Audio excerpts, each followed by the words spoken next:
José Luis Rodríguez Zapatero gaña tempo, acudirá o próximo 17 de xuño ante o xuíz. A declaración estaba prevista para a próxima semana, pero o expresidente do goberno pediu un aprazamento. Quere preparar a súa defensa tras quedar ao descuberto o contido da súa caixa forte chea de colares, reloxos e pulseiras, e despois de saberse que o seu amigo Julio Martínez tiña cartos agochados nos mobles e ata nun radiador da súa casa.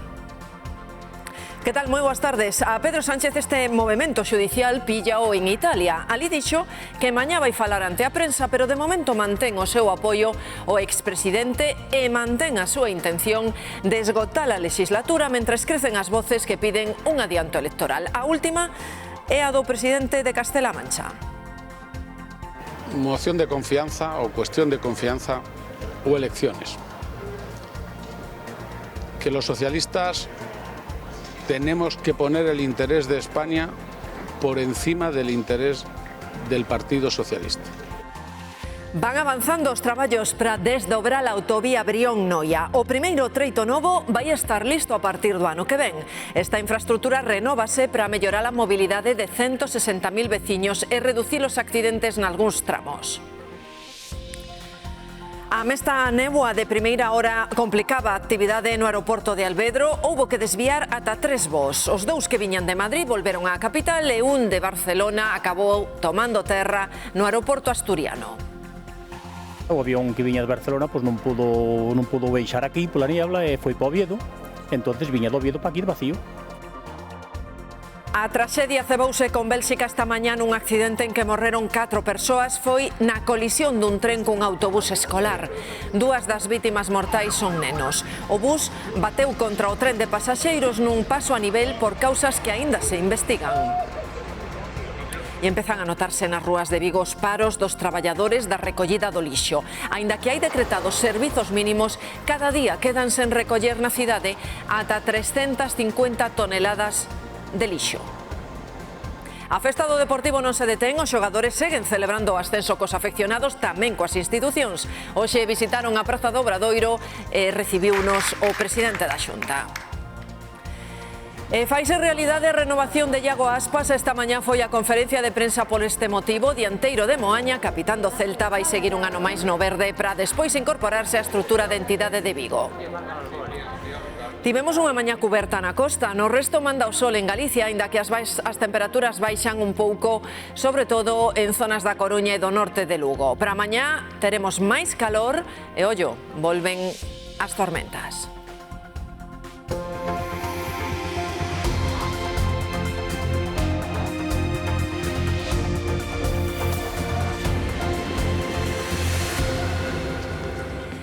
O xuíz amplía a 2 días a declaración de Zapatero. Será finalmente o 17 e o 18 de xuño cando acuda á Audiencia Nacional. Ia ser o próximo martes, pero o expresidente pediu máis tempo para analizar o sumario. Nel constan transferencias nas súas contas por máis de 2,5 millóns de euros. Os investigadores atoparon tamén collares, anéis ou reloxos na caixa forte do despacho do expresidente e cartos agochados en bolsas e incluso nos radiadores da casa do seu socio Julio Martínez. Sabela. Desde aquí, desde a Audiencia Nacional nas últimas horas, o abogado de Rodríguez Zapatero pedía máis tempo para poder preparar a defensa. O expresidente do goberno estaba chamado aquí o 2 de xuño e o xuíz Calama concédelle ese adiamento, se dalle 15 días máis para preparar esa defensa e ademais tamén duplica o tempo desa declaración que estaba prevista para unha xornada, agora mesmo serán 2 xornadas. Está chamado Rodríguez Zapatero agora mesmo aquí ante a Audiencia Nacional o día 17 e 18. Por que esa petición e esa concesión tamén de adiamento? Bueno, pois porque o sumario coñeceuse eso unhas horas, é un sumario moi intenso, ademais tamén moi extenso, son máis de 4.000 folios e que irán en aumento porque a investigación continúa e seguramente irán engadíndose novos indicios e novas probas. De calquera xeito, a unidade de delincuencia económica atopou entre esas pezas no despacho Rodríguez Zapatero vai as xoias, unhas 100 xoias que estaban guardadas no interior da caixa forte de Rodríguez Zapatero nese despacho. O expresidente do goberno asegura que son pezas herdadas e que son pezas que pertencen ao patrimonio familiar e tamén pezas que foron agasallos e que están valoradas entre 30.000 e 50.000 euros. Bueno, pois agora serán os peritos os que terán que calibrar e valorar exactamente o valor desas pezas e tamén a orixe para saber se son pezas lícitas ou pezas conseguidas de maneira ilícita. Zapatero pide máis tempo para estudar as 4.000 páxinas do sumario. Cuanto antes pueda ejercer su defensa mejor y tiene ganas también de explicarse ante los medios de comunicación. Enfróntase a unha labiríntica e inxente investigación xudicial que vai máis aló do rescate de Plus Ultra. Inclúe tamén referencias á compra de ouro e petróleo. De momento non hai mensaxes directas, pero queda moito material sen analizar. A policía quiso registrar a súa casa, pero o xuíz non o autorizou. El presidente pues está, digamos, sorprendido de tales conexiones, todas ellas cogidas absolutamente por los pelos. Si permitiu a entrada na súa oficina e ali estaba a caixa forte onde guardaba máis dun 100 de pezas como estas. Proceden de herencia tanto de la madre de la esposa del presidente Zapatero, de Sonsoles Espinosa, como de la madre del propio presidente Zapatero, y también de regalos. Había colares, pulseiras, reloxos. Las joyas se han valorado entre 30.000 y 50.000 euros. A UDEF estudou os movementos das contas de Zapatero entre 2020 e 2025, 174 transferencias que suman 2,6 millóns de euros. De momento, o foco está nos case 500.000 bloqueados. Parte deses pagos realizábos este home, Julio Martínez, compartía con el negocios e mesmo xestións en Venezuela. Na súa casa de Madrid había unha libreta con anotacións manuscritas de presos políticos ou referencias ao CNI e a repatriación de Edmundo González a España. Tiña 286.000 euros agochados en bolsas de golf, radiadores e mesmo nunha caixa de vasos. Outros 10.000 euros en sobres con caracteres chineses. Que ahora se le vincule a él con que si tenía dinero escondido en una bolsa de golf, pues claro, evidentemente es una vinculación que al presidente pues le sorprende. Nas últimas horas, o xuíz emitiu unha orde internacional para deter a Rodolfo Reyes, principal accionista de Plus Ultra. Puido ordenar transferir diñeiro do rescate a 3 sociedades instrumentais. Primeiro, Felipe González, agora Emiliano García Paje. Os dous socialistas piden a Pedro Sánchez que convoque xa eleccións e poña fin a esta legislatura. Voces que de momento non callan no goberno, que defende a súa xestión e descarta o adianto electoral. O Goberno defende o rescate de Plus Ultra a pesar dos informes da UDEF. Un procedimento impecable, transparente y riguroso. E mantén a confianza no expresidente Zapatero. Ahí está el legado incuestionable del presidente Rodríguez Zapatero. Iso a parte socialista da coalición ha de sumar marcadistancias. Rodríguez Zapatero no es ministro deste gobierno. No es ministro deste gobierno. Tampouco o BNG quere que remate a legislatura mentres non se cumpra co asinado. Necesita algo más de tiempo. Nosotros no vamos a decir que hay que hacer elecciones ya. En Podemos creemos que la legislatura ya estaba muerta antes del caso de Zapatero. Pero non apunta unha saída, nin adianto electoral, nin moción de censura instrumental. Nosotros sí que la apoyaríamos. Vox apoyaría unha moción de censura, incluso co PNV, con Junts, pero pros de Puigdemont... Nosaltres el tema de la moció de censura no el tenim ara mateix sobre de la taula. O tema non está na mesa, por iso o PP aféalles a súa postura aos socios do goberno. Lo que están diciendo, que quieren un gobierno limpio, no concuerda con sus actos. Están manteniendo el gobierno más sucio de la democracia española. E pola súa parte, o presidente socialista de Castela Mancha apela directamente a Pedro Sánchez. O cuestión de confianza o elecciones. Este es el momento de mayor riesgo para el Partido Socialista en toda la democracia. Súmase a petición que tamén fixo Felipe González. Antes de Zapatero vai pasar polo xulgado Begoña Gómez. A muller do presidente está investigada por 4 delitos que poden sumar penas de ata 9 anos de cadea. Pasará o 9 de xuño ante o xuíz. E último paso na instrución do chamado caso Begoña, o xuíz Peinado volve chamar a muller do presidente do goberno canda os outros dous investigados, neste caso a súa asesora persoal Cristina Álvarez e o empresario Juan Carlos Barrabés. Será o 9 de xuño, unha citación previa ao xuízo con xurado popular. O Goberno pecha filas na defensa da muller de Pedro Sánchez. La inocencia de Begoña Gómez. Ya hemos dicho en más de una ocasión que la verdad siempre se acaba imponiendo. Os socios de Sumar insisten en que non hai probas. Por parte de la acusación pública, ni policial, ni fiscal, nadie ha dicho que haya pruebas de ningún tipo de pagos, cobros indebidos.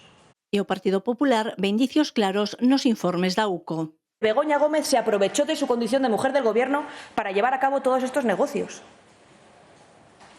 Que su asistente, que estaba pagada con el dinero público de todos los españoles, mandaba correos para estos negocios que hacía Begoña Gómez, que eran privados. Con esta vista preliminar remata o papel do xuíz Peinado, o caso pasará á Audiencia Provincial. O avance na causa xudicial contra a súa muller e contra Zapatero colleu a Pedro Sánchez de viaxe oficial en Italia. E dende alí xerou expectación porque emprazou a prensa a mañá para pronunciarse sobre a investigación do expresidente do Goberno, Javier Romero. Sí, Pedro Sánchez falará mañá ás 11 desde a Embaixada de España ante a Santa Sé. Ás 11 da mañá falará sobre a imputación do expresidente Rodríguez Zapatero. Será nesa embaixada porque horas antes estará reunido co Papa León falando da próxima viaxe do pontífice a España. Con quen non se verá será coa primeira ministra Giorgia Meloni. Esta mañá Sánchez falou na sede das Nacións Unidas sobre alimentación e agricultura para dicir que o problema da fame no mundo é produto dunha mala distribución da riqueza e alí asegurou que mañá ofrecerá detalles sobre a súa posición con respecto á imputación de Zapatero. La desnutrición no solo roba el presente de millones de niños y niñas en el mundo, le roba algo mucho más precioso que es el futuro incluso antes de que sepan que tenían uno. Y su huella es irreversible, porque las neuronas que no se forman en los primeros 1000 días de vida no se formarán nunca a lo largo de su vida. E pode haber luz ao final do túnel. A proposta para a transferencia da AP9 a Galicia avanza finalmente no Congreso dos Deputados. O texto da lei pactado por PSOE, BNG e Sumar saiu adiante co voto en contra do PP, o considerar que non inclúe algunhas exixencias do Parlamento galego, como a dotación de fondos. O texto pasará agora á Comisión de Transportes e logo vaise debater no Pleno do Congreso. Ali necesita da maioría absoluta para ser aprobado. Xa o Parlamento de Galicia solicitara por unanimidade a transferencia da AP9, pero con condicións económicas, e ese é o matiz do que advirte o Partido Popular. Di que a lei que queren aprobar PSOE, Sumar e BNG non garante recursos. Os socialistas veñen de pactar unha lei de transferencia da AP9 que podería votarse pronto no Pleno do Congreso. Pídenlle ao PP que se sume. E espero que o Partido Popular se sume a esa aposta pola transferencia da AP9, porque naide entendería que supuxera a esa transferencia. O BNG, parte dese novo pacto, resalta a importancia do traspaso, e esta é a primeira desconfianza dos populares, que os que bloqueaban a transferencia teñan agora a DIN presa en facilitala. Acabamos de chegar a un acordo co Partido Socialista para desbloquear unha transferencia importante. Resulta curioso, enormemente curioso, que os mesmos grupos políticos que estaban bloqueando o debate da transferencia da AP9 no Congreso falen agora do desbloqueo e anuncien un texto alternativo. A transferencia cambia a titularidade, pero quen vai pagar o rescate da AP9 para que sexa gratuita? Porque esa é verdadeiramente a cuestión. Non nos conformamos con isto, queremos que esa infraestructura sexa libre de peaxes e imos seguir traballando até conseguilo. Agardemos que ninguén pretenda que esa gratuidade a teñan que financiar os galegos cos cuartos que salen dos seus petos. Os populares insisten, sí a transferencia da AP9 a Galicia, pero sen peaxes.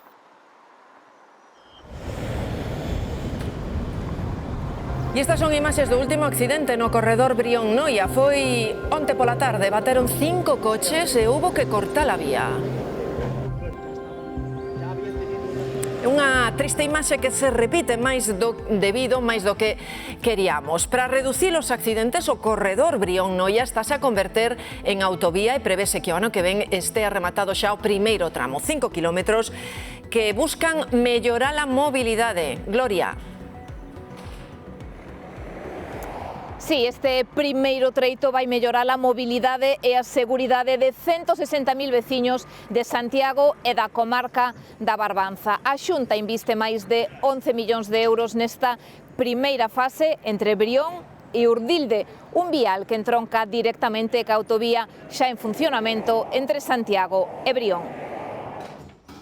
Os 5 primeiros quilómetros da autovía entre Brión e Noia están en marcha. É unha infraestrutura estratéxica que usan a diario 13.000 vehículos, moitos máis durante o verán.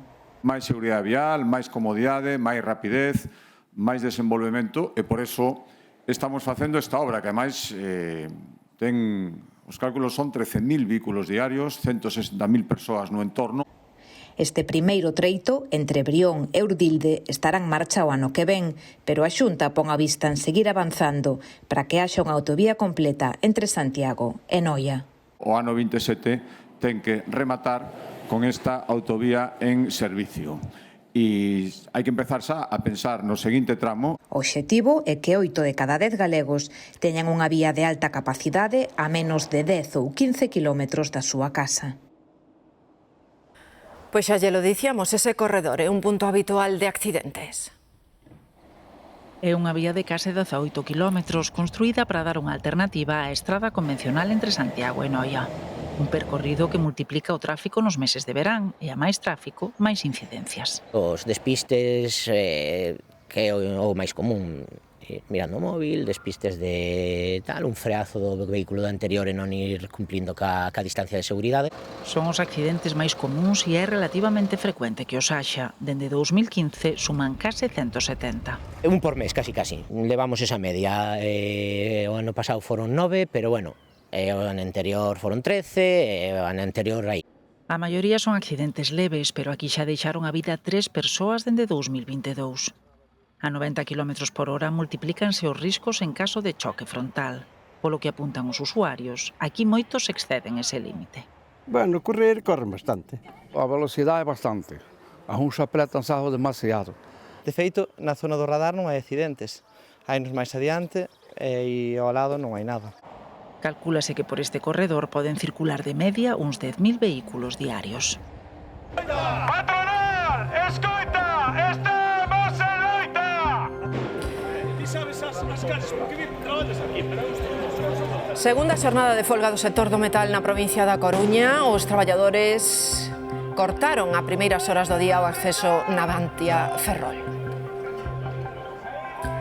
E esa protesta complicou moito o tráfico. Alejandro.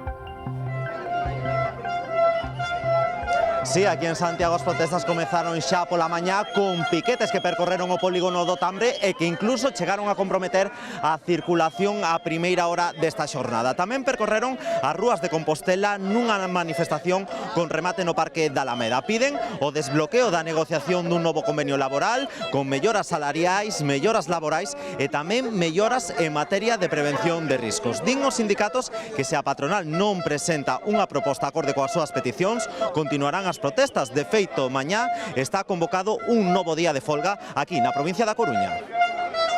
Os traballadores do metal intensifican as súas protestas. Estas imaxes son no polígono do Tambre en Santiago. Houbo piquetes á entrada das empresas e cortes no tráfico. Non hai prácticamente nadie traballando. Está el 90% parado, todos los polígonos cerrados. Sen actividade tamén nun dos puntos claves desta folga, Navantia en Ferrol. A verdade é que o seguimento que estamos a ter aquí dentro é de parálise absoluta da produción, tanto na plantilla principal como na industria auxiliar. ¡Solución! Uns 18.000 traballadores estaban chamados a este paro. O objetivo non é estar na rúa, pero ante a falta de voluntade da propia patronal non nos deixa outro camiño. Queren melloras salariais na seguridade e reducir a xornada laboral. Un convenio cunhas melloras reais e sustanciais. Acusan a patronal de bloquear a negociación do convenio. Que se senta a negociar dunha vez por todas. Mañá volverán parar e preparan novos paros para xuño. E empezan a notarse os efectos da folga de lixo en Vigo. Cada día nas rúas da cidade quedanse recoller 350 toneladas de lixo. Mercedes. Si Vigo afronta hoxe a terceira xornada de folga indefinida do lixo, como poden ver, o lixo xa se acumula aquí á beira dos colectores nesta céntrica rúa de García Barbón. Os sindicatos falan dun seguimento total do paro e alertan de que cada día poden chegar a acumularse 350 toneladas de residuos. O conflito céntrase principalmente en dous puntos: as condicións da xubilación parcial e a actualización salarial. Os sindicatos piden a implicación do Concello como titular do servizo. E mentras, medra a preocupación entre os veciños que ven como o lixo acumúlase día tras día. E apróbase no Senado unha moción popular na que se reclaman conexións eléctricas industriais para a provincia de Lugo.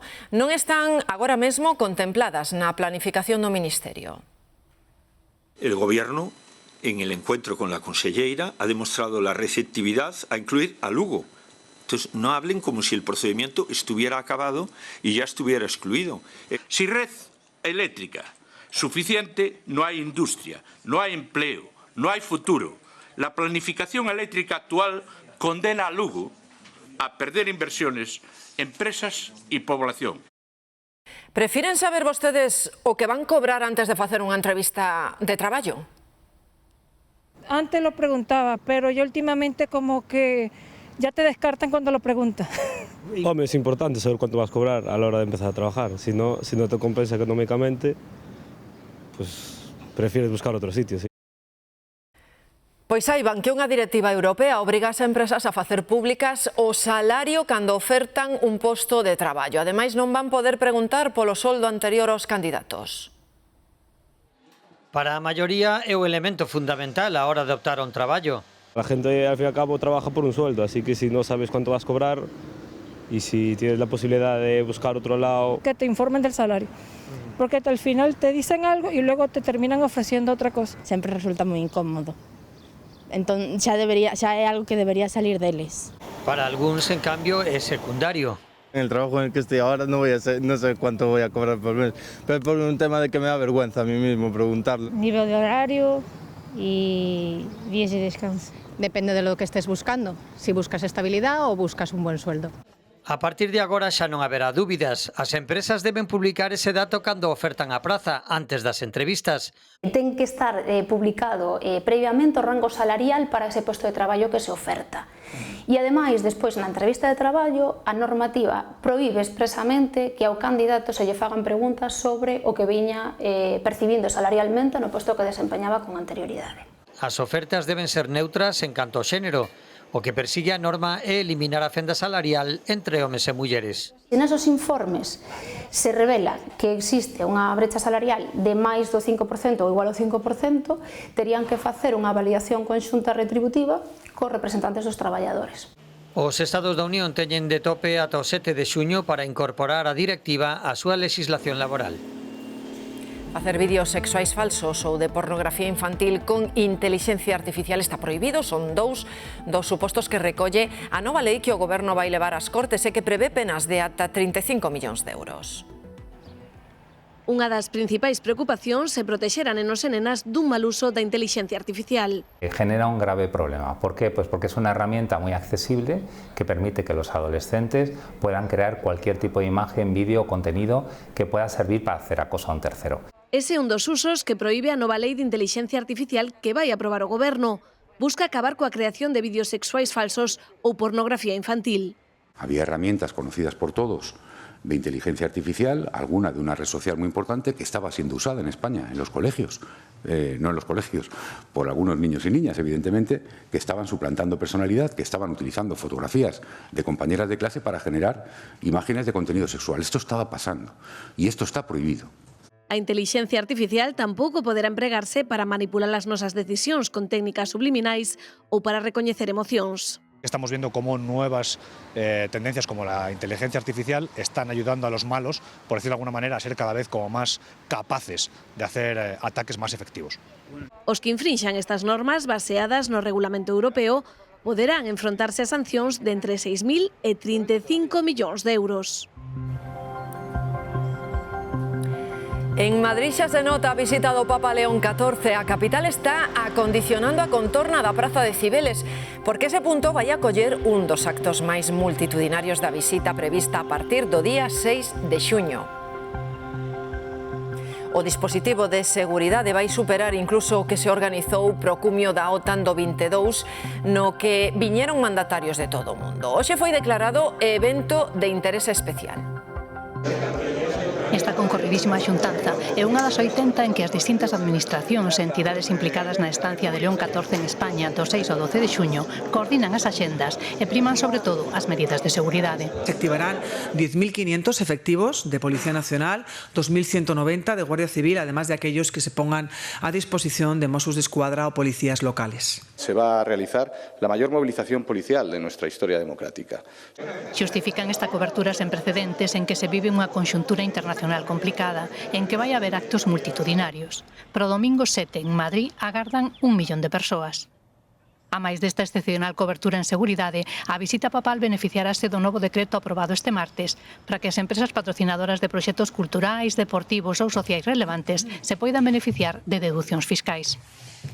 Precisamente la visita del Papa a España ha sido declarada como un evento de especial interés público por el Consejo de Ministros. Os responsables da visita por parte da Conferencia Episcopal Española tamén seguen coordinando e divulgando máis aspectos da estancia de León XIV en Madrid, Canarias e Barcelona. Unha das misións deste equipo episcopal é xestionar as acreditacións dos 3.300 xornalistas que solicitaron participar no evento. Entre eses 3.300 haberá persoal desta casa da CESAGA, da Televisión de Galicia e da Radio Galega, precisamente para seguir este evento especial, a visita do Papa a España nos distintos escenarios nos que vai estar. E continúa sen síntomas o segundo español que deu positivo en antivirus e un dos pasaxeiros do barco Ondius. Está na unidade de illamento de alto nivel do Hospital Gómez Ulla de Madrid. Alí vai continuar ingresado baixo a supervisión médica especializada e con medidas de bioseguridade. E estas son as últimas cifras. A Organización Mundial da Saúde elevado ás 120 as mortes sospeitosas e máis de 900 os casos de infectados polo gromo de ébola que se detectou na República Democrática do Congo o 15 de maio. A OMS recoñece que está superada porque a propagación é moi rápida. En Italia hai 2 persoas hospitalizadas. O gromo de ébola detectado na República Democrática do Congo pasado 15 de maio estáse propagando moi rápido. Así o recoñeceu o director xeral da OMS nas súas redes sociais. As cifras falan xa de 220 mortes sospeitosas e máis de 900 casos detectados. O gromo actual afectalle sobre todo o Congo e os países fronteirizos como Uganda, onde xa se detectaron 7 casos. Non teñen agua, non teñen xabón, e logo están nunha situación bélica. Está a xente movéndose, non teñen infraestructuras sanitarias. Esa situación para ali é unha situación terrible. Aínda que a nivel mundial o risco é baixo, as autoridades están vixiantes. En Italia son 2 as persoas hospitalizadas con febre, un dos síntomas do ébola. Son viaxeiros chegados de Uganda. Dos que regresan, a maioría son voluntarios que traballan sobre o terreo. Un sanitario, algún cooperante que poda estar nesa zona, que poda regresar a Europa, pois si ven infectado, pois xa temos experiencia de brote de 2014, o que hai que facer. Son 17 os gromos de ébola detectados dende 1976. A cepa causante deste último é a bundibullo, unha das máis descoñecidas e cun período de incubación que pode chegar ata 20 días. Para as outras variantes xa hai vacinas e tratamentos. Para esta aínda non teñen armas. 4 mortos, entre eles 2 adolescentes. Ese é o tráxico balance polo momento da colisión entre un tren e un autobús escolar nun paso a nivel en Bélxica. No vehículo escolar viaxaban 9 persoas e, ademais dos mortos, hai outros 5 nenos feridos. O centenar de pasaxeiros do tren saíron ilesos. Todo parece indicar que o minibús puido invadir a vía do ferrocarril cando o paso a nivel estaba pechado. María, estás no lugar. Sí, así estamos aquí no lugar do sinistro e así como tío dicías o confirmaba a Policía Federal, as barreiras dese paso a nivel estaban pechadas e o semáforo en vermello cando por causas que aínda están investigando o minibús invadiu a vía e colidiu co tren. Ese convoi que ven xusto aquí detrás de min que aínda permanece no lugar do accidente e que non puido evitar o impacto malia que circulaba a unha velocidade reducida de 90 km por hora porque estaba a piques de entrar na seguinte estación a apenas 1 km de distancia daqui e activou o freo de emerxencia, pero as consecuencias foron fatais. No minibús viaxaban 7 menores dunha escola secundaria de educación especial e outros 2 adultos, un acompañante escolar e un condutor. Faleceron os 2 adultos de 27 e 49 anos de idade e dos menores de 12 e 15 anos. Os outros 5 adolescentes resultaron feridos de gravidade. O accidente tivo lugar aquí xusto ás 8:15 desta mañá nesta localidade de Buchenhout, a uns 30 kilómetros ao norte de Bruxelas. O centenar de pasaxeiros que viaxaban, que ían a bordo do convoi, resultaron ilesos. Agora mesmo aquí hai moitas autoridades, moita xente traballando, como ven está o tren, pero xusto detrás, porque non nos deixan pasar máis aló, xusto detrás aínda está o microbús. Entendemos que en breves minutos ou en pouco tempo retirarán os 2 vehículos siniestrados. Como dicimos, balance fatídico aquí con 4 vítimas mortais, entre elas 2 menores. Jonathan Andic, fillo do fundador de Mango, deixa temporalmente a vicepresidencia da compañía para centrarse na súa defensa. Andic foi detido a semana pasada, puxérono en liberdade baixo fianza d'1 millón de euros e que está detivérono pola súa presunta relación co homicidio de seu pai. Jonathan Andic decidiu apartarse temporalmente da dirección da compañía téxtil fundada polo seu pai para centrarse na súa defensa despois de ser imputado polo presunto homicidio do seu proxenitor. Nunha carta aberta dirixida ao cadro de persoal de Mango, o ata agora vicepresidente argumenta que a atención e dedicación que exixe a defensa da súa inocencia lle impiden manter o alto compromiso que exixen as súas responsabilidades na compañía. Andic foi detido a semana pasada e posto en liberdade baixo fianza d'1 millón de euros pola titular do xulgado de Martorell que investiga como presunto homicidio a morte do seu pai. O fundador de Mango morreu ao precipitarse desde unha altura de 100 metros durante unha excursión pola montaña de Montserrat na que ia acompañado polo seu fillo Jonathan.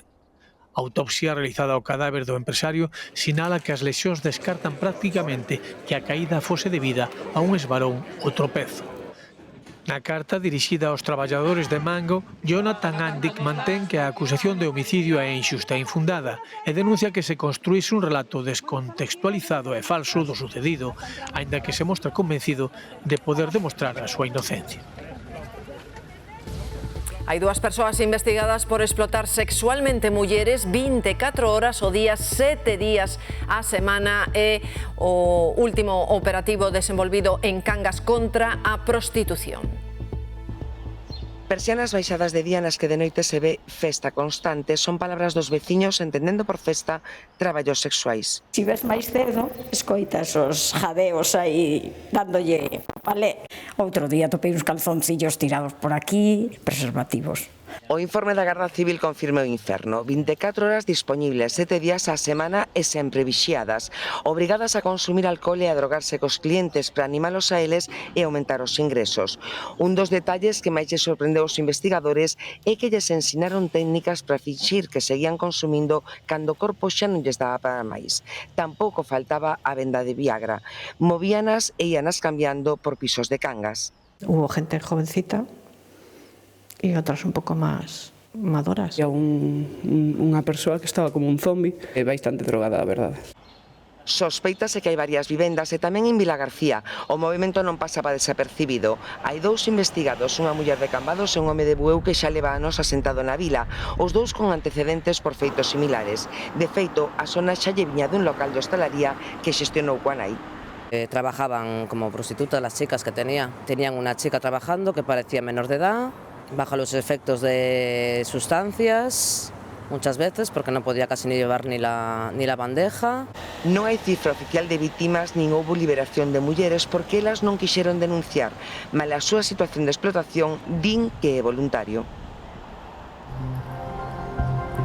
E este é un operativo policial que se desenvolveu esta mesma mañá no concello de Teo.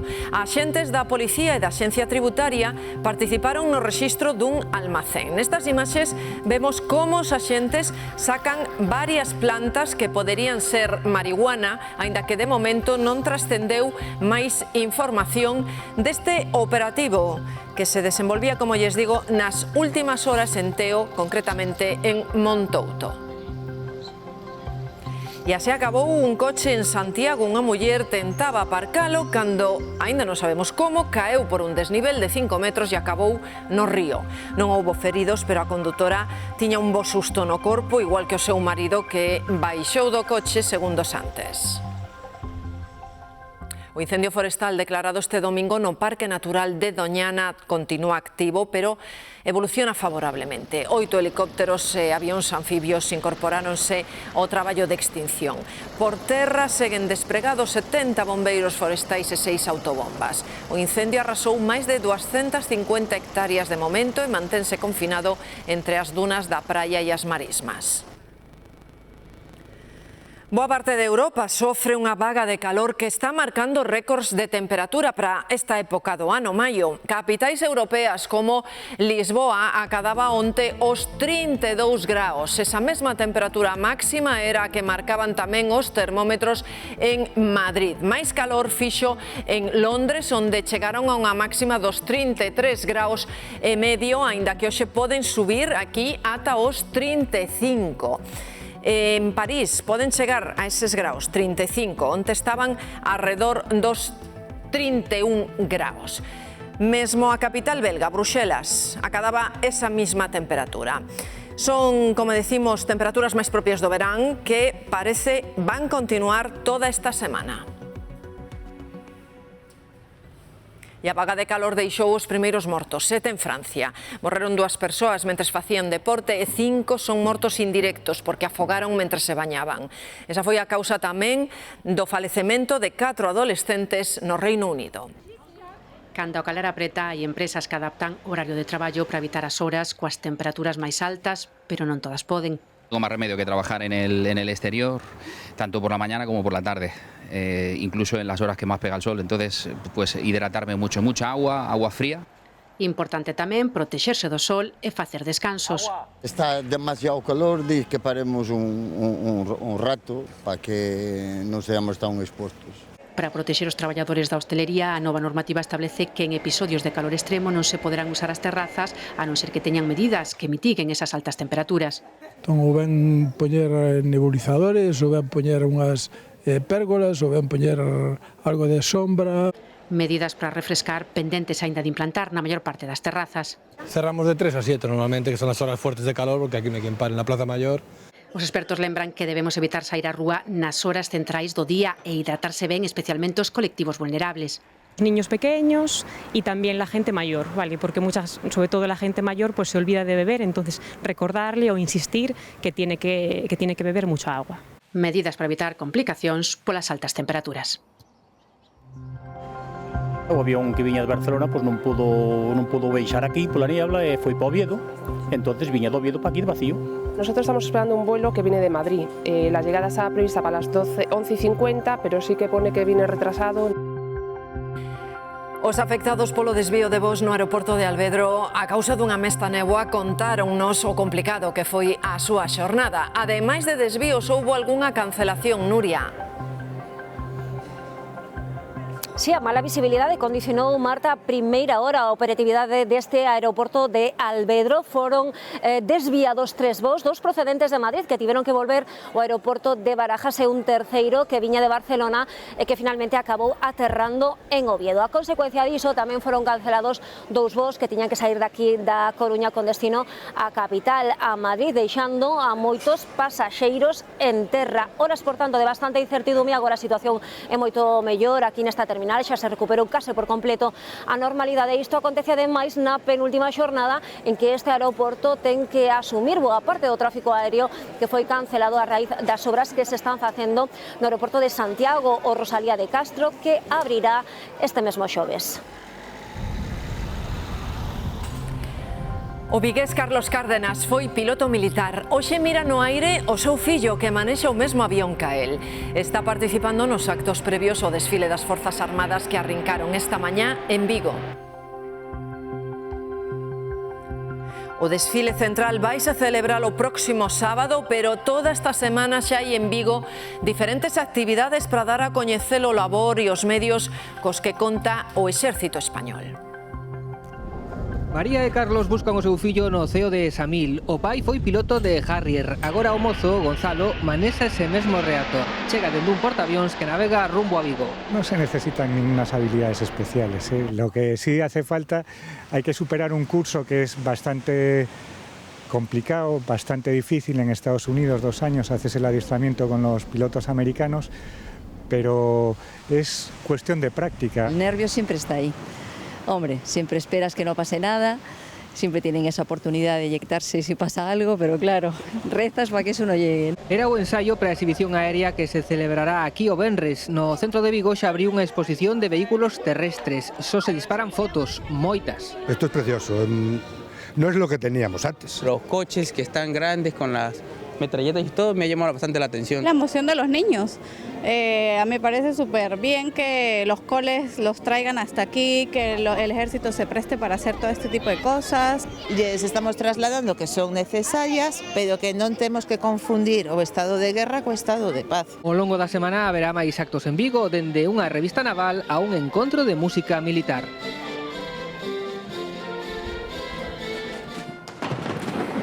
Todos os actos do Día das Forzas Armadas van poder seguilos en directo aquí na Televisión de Galicia, tanto o venres pola tarde como o sábado durante a mañá. Este venres a programación especial comezará ás 5 da tarde coa exhibición de medios presidida polo Rei.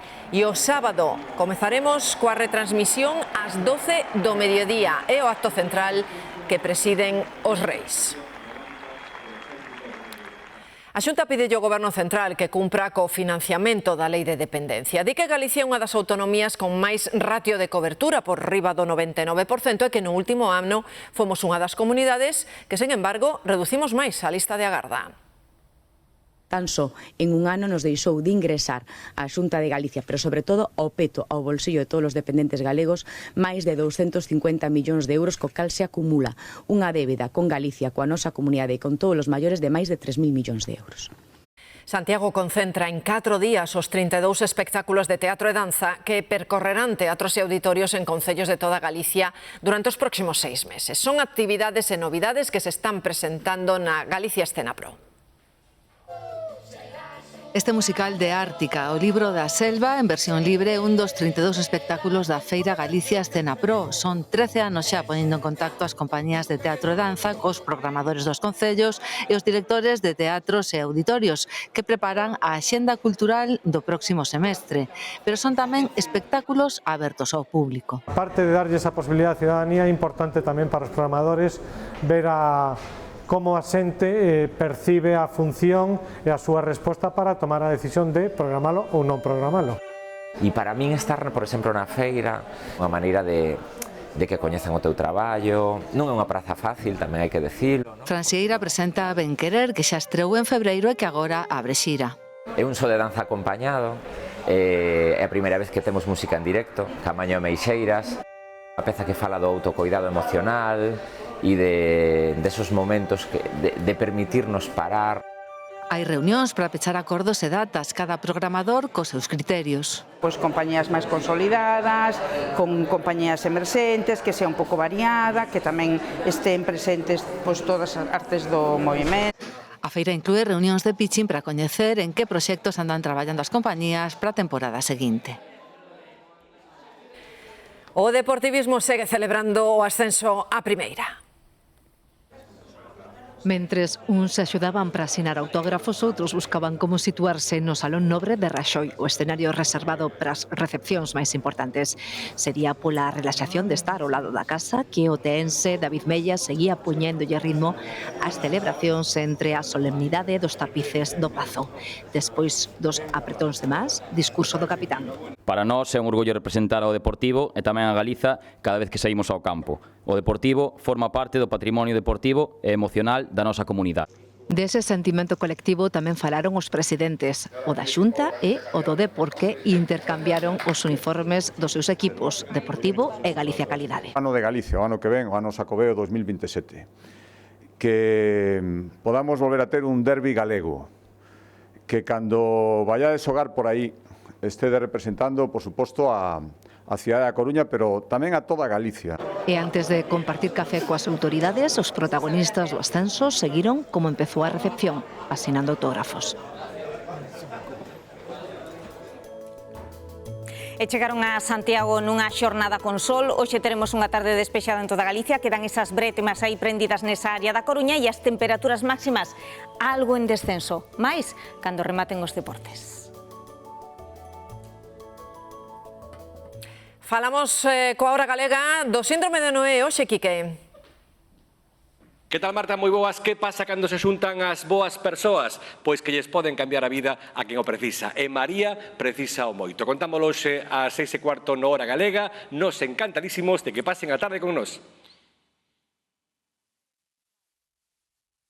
Despedímonos cunhas imaxes que chegan da China, un auténtico espectáculo con máis de 33.000 drons que, ademais da súa beleza, deixan tamén un novo récord Guinness polo maior voo simultáneo de drons e tamén polo maior patrón aéreo conseguido. Ata mañá.